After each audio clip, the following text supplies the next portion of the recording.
and welcome to this tutorial from worksforweb.com talking about how to manage your IP block list in iAuto. So the IP block list controls what IPs can and cannot see your website. So in order to reach your IP block list manager, from your admin panel, you'll come over to System Configuration, and then under that, select IP block list manager, and you'll be taken to this page.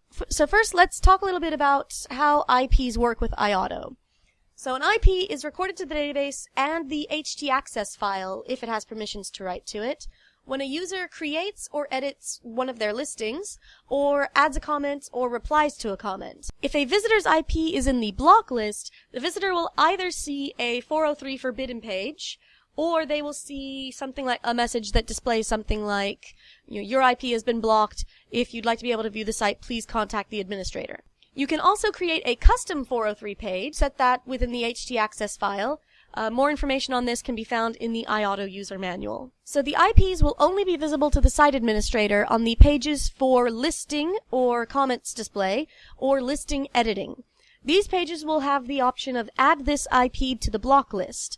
You should put the mouse on the listing or record to see the link, and that will let the administrator quickly add this IP to a block list through a pop-up window.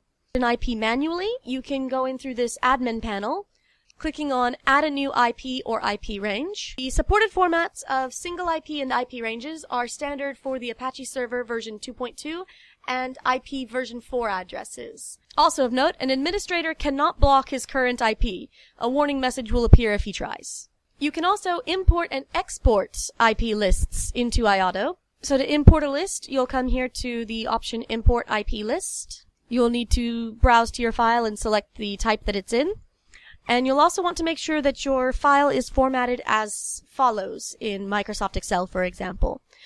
You really only need the first column of IP range, but if you have the date added and then an extra comment for the IP record, then that can be imported as well. If you'd like to export the IP list from iAuto to work within another application, you do that simply by coming here to Export IP List, and you'll select which options to export, the range, the date added, and then it'll be put out as an XLS file.